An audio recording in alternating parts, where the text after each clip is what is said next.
All right, welcome back to another After Dark, everyone. Hope you guys are having a wonderful night so far. Hope you had a wonderful day. Recently, we checked out a video from it's JT Breakdowns, and it was about the evolution of Michael Jordan as a scorer. And I think I titled it like "Flight to Fundamentals," and got a great reaction from you guys. You guys really enjoyed it.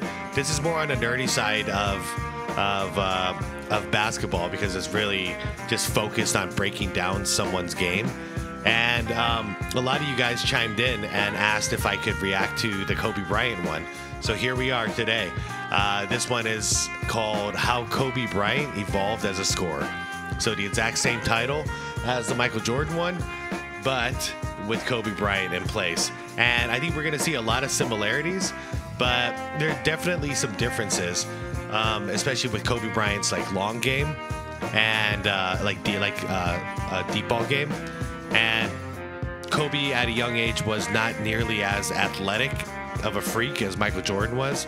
So Kobe had to do some different things when he was younger. But they do definitely look a lot more similar in the second half of their career when they're running the triangle offense. Kobe was primarily in the post and less of an ISO player. But I'm sure JT's going to have some stuff that I wouldn't have thought of. So let's check this all out together. As always, I'm going to link the original video down below if you want to check it out without my commentary. Seems like a really cool channel so far. I'm definitely thinking about reacting to more videos down the line. But yeah, that'll be in the description for you guys if you want to check it out. Everybody else, please leave this video a like. Helps out a ton. I appreciate you all every single time. And without further ado, let's nerd out to some Kobe stuff, huh? Let's do this. Kobe Bryant influenced an entire generation with his Mamba mentality. The Black Mamba was a fierce competitor who won himself 5 NBA championships. His insane work ethic propelled him to new levels each year of his career and allowed him to become even more skilled as each year passed, tapping into new levels of footwork, shot creation, and evolve his game as a scorer. Upon coming into the league, Kobe was a skinny kid straight out of high school. Yep. Early on, Kobe had very raw skill that needed polishing. Many associate this version of Kobe with a more athletic version, and yes, Kobe threw down some incredible dunks early on, but he never had the elite levels of athleticism we saw in players like LeBron and Jordan. While he could get up for a high-flying dunk, he didn't have the ability to just take off at any given moment. On this fast break, he's got a one-on-one charging towards the hoop, but he doesn't try and take off and instead slows down, uses a spin move to flow into a jumper right next to the rim. Another fast break here with a 2-on-1, where he should have at least been able to get a layup off this pass, but instead slows down to make a pass to Shaq for a layup. After beating the defense off the dribble, he gets to the paint where he looks like he should be able to rise up to attack the rim. Yeah, see, that is the difference in athleticism, because I mean, Jordan could jump over a building when he was young. So if this was MJ back then, even though there's 3 guys in the paint, Jordan would have dunked that. But that's not normal to be able to do that. Kobe didn't have, he was a hell of an athlete when he was young, but he didn't have that insane vertical to just explode to the basket like that over these big dudes. Like, I can't tell, it's a little blurry. I think this is Philly, and that's Mutombo down there. So yeah. You know, you got to be able to jump over Mutombo to get through. Rim, but instead he doesn't really get up and throws up this floater over the defense. And that's brilliant, because that made up for the height. He didn't have to jump. He just he floated it over Mutombo.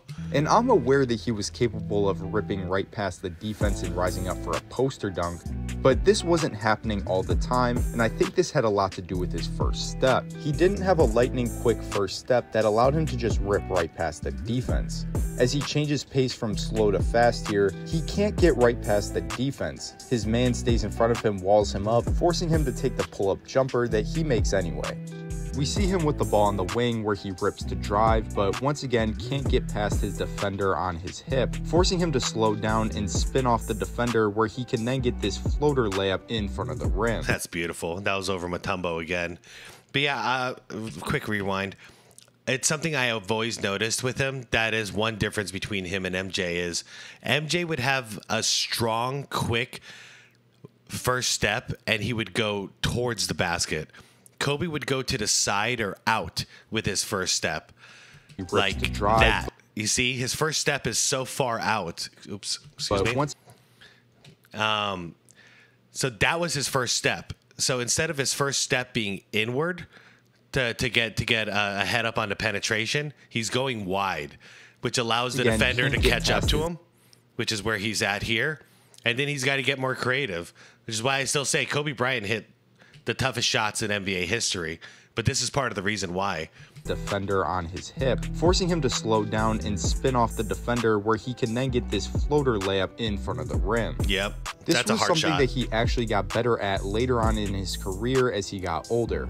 As he got older, he seemed to get better at learning angles and footwork and learning to attack in a straight line towards the hoop to blow by the defense. Yep, that was compared quick. to his earlier years where he would tend to attack in a curved line away from the basket, avoiding contact and allowing the defense to recover, which forced him to settle for jumpers. Nice. Yeah, I'm glad he caught the same thing there. As he learned to rip through in a straight line, it prevented the defense from being able to slide with him, where now the defender's hips are turned and Kobe can get past his man and then hop step towards the rim to get closer and rise up for the dunk.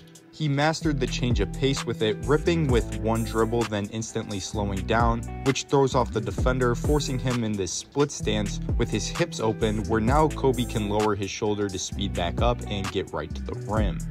This actually helped him get in better position to take off for a dunk, using one hesitation dribble freezing the defender in place, where now Kobe has the advantage as he changes pace to attack downhill, giving him a wide open lane straight to the hoop where he gains momentum to rise up for this dunk. Damn. Later on, even when he would get cut off, he throwdown. learned to slow down, changing pace and direction to re-attack in a straight line in the opposite direction to get to the hoop, where earlier in his career, after being cut off the first time, this likely would have resulted in a jumper. Yeah, but he always went wide. He always went wide for that jumper. because of this, Kobe made a living scoring in the mid-range through his jump shot. For sure. When he couldn't beat his man off the dribble, he would rise up and as he gets cut off, shoot the mid-range jumper right over the defense.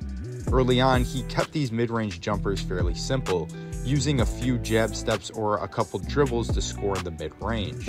Even when he would try to create, it was usually just a simple move to attack, and then once he got cut off, rise up to shoot the jumper. Even his signature post fade was kept fairly simple early on, using just a quick turnaround to get the shot off. Yeah, he didn't actually use his body or fill the defender's body while he was posting up at that young age. Not until Jordan taught him how. But this was something that slowly developed each season throughout his career. In 06, he still kept his creation simple, but he actually managed to increase the difficulty of his shot selection, shooting over double teams. I know. And beginning to add these pump fakes on this pull-up to get the defender off the ground before rising into the shot. Yeah, I've never seen anybody but Kobe do this crap. Like, at least at that point, we've never seen anything like it.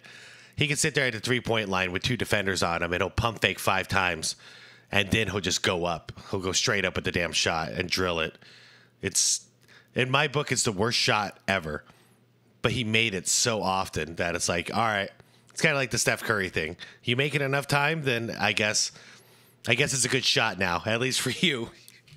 And this just continued to get more and more advanced, sizing up his defender before attacking down the lane to get to the paint, then hit a pump fake before rising into a jumper.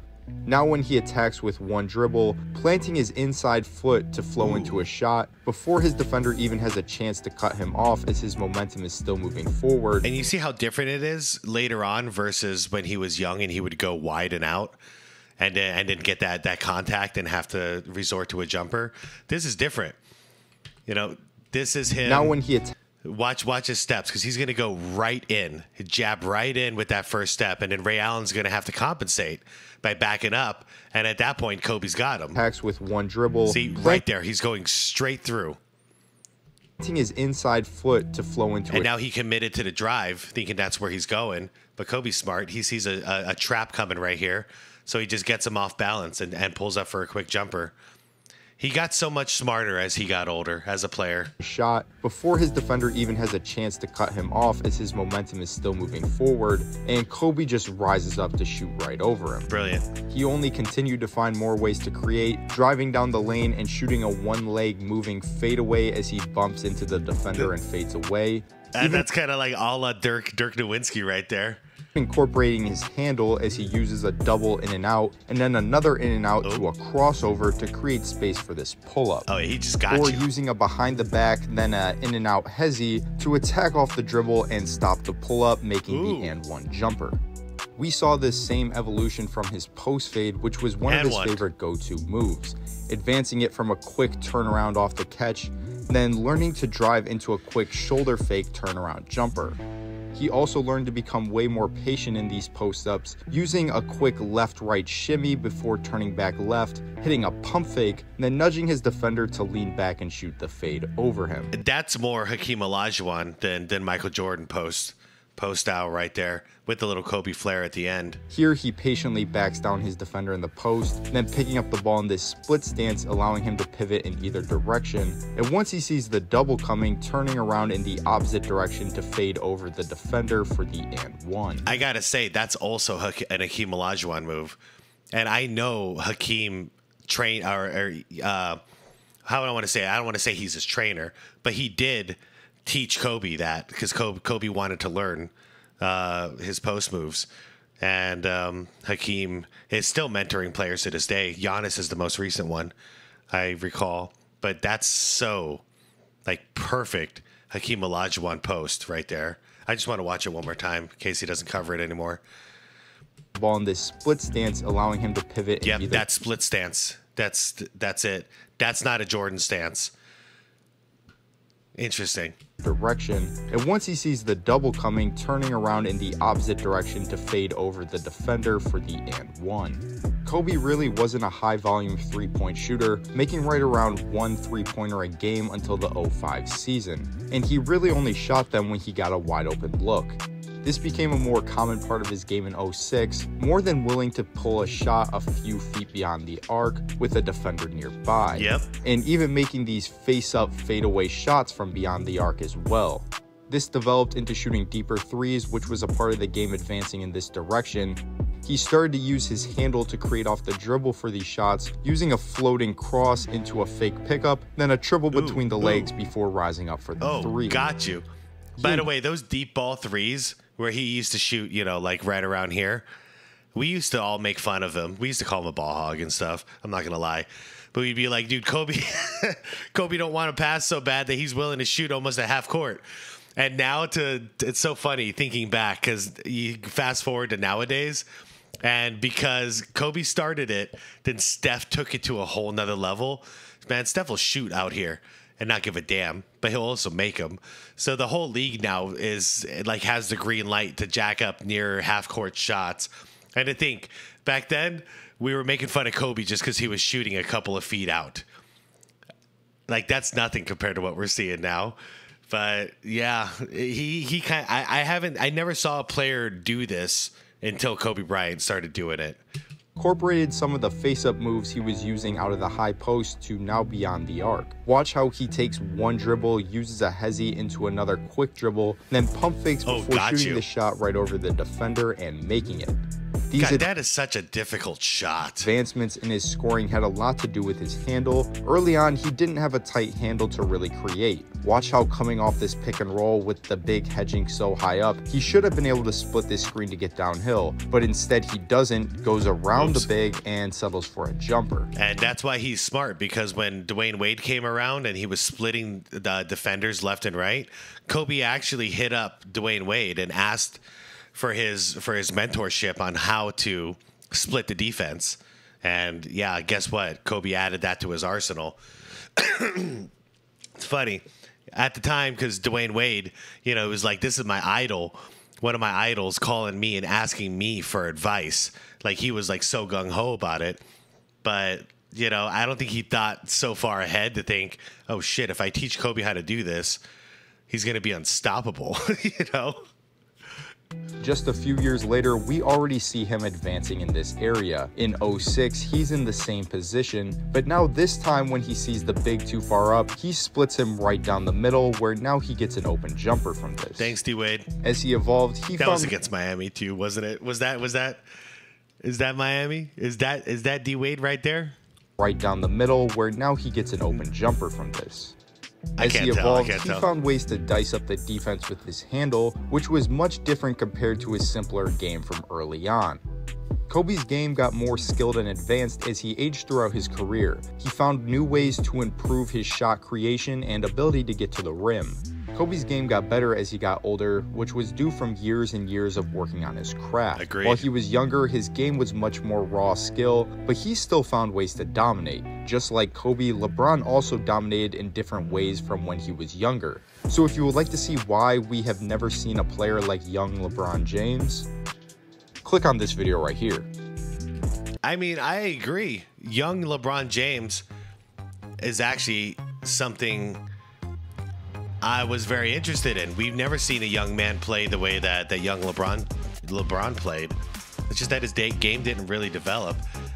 Let me know if you guys want me to check this one out. I'm curious. I would like to. I think I would like to check that out. Young LeBron James was doing things we had never seen before, because it's actually true. He was. We never seen anybody like him in his early years. Those first like 2 to 3 years in Cleveland, I was like, my God, like the sky is the limit for this dude, because he's got all this natural talent, and you know, his body was just like beefier than anybody I've ever seen at that age. But anyways, let me know if you guys want me to check that out. I'm kind of curious about it myself. But yeah, JT breakdowns, man. Great stuff. I'm already subscribed. I am definitely going to keep my eye out for more videos from JT, because he understands the game. And this is kind of nice, because this is not, you know, just somebody talking about like drama or whatever, or like a news media kind of channel. This is like somebody really just breaking down the game itself, which I think we kind of lose sight on a lot of times, especially nowadays in like the social media era. We lose a lot of sight on the actual game and appreciating the beauty of these individual players' styles, their games, what, you know, how they went on a journey from their youth to their older age, and how their style of play transitioned throughout that journey. But yeah, I really do enjoy stuff like this, but it's probably because like that's what keeps me watching basketball. You know, I don't watch basketball as a spectator. I watch it as like I'm planting myself in their shoes, you know. So I usually pick out one dude and I'll plant myself in their shoes and see if they're going to respond to situations the same way that in my head I would respond to them. I don't know if that's a normal way of watching sports, but I only do it with basketball because that's, you know, that's something that's been such a huge part of my life in all aspects since I was 5 years old. But I don't do that with baseball or football or hockey or anything like that. Honestly, it's because I never really played it outside of just like fooling around with friends and having fun. But yeah, JT breakdowns, I'm a fan, man. So you guys, if you enjoyed this and you enjoyed the Jordan one, check out his channel. And if you haven't seen the Jordan one, it's basically exactly like this, but breaking down Jordan's journey as a basketball player on the offensive end. And if you enjoyed this, you'll definitely enjoy that one too. So everybody, thank you so much for watching. Especially something like this. This is really cool for me. And please leave the video a like if you enjoyed it. Subscribe to the channel if you want more content like this. If you do, I will see you in the morning for the next one. Thank you, everybody, so much. Tell your loved ones you love them. Be good to your people. And have a peaceful night, all right? Cheers, everyone.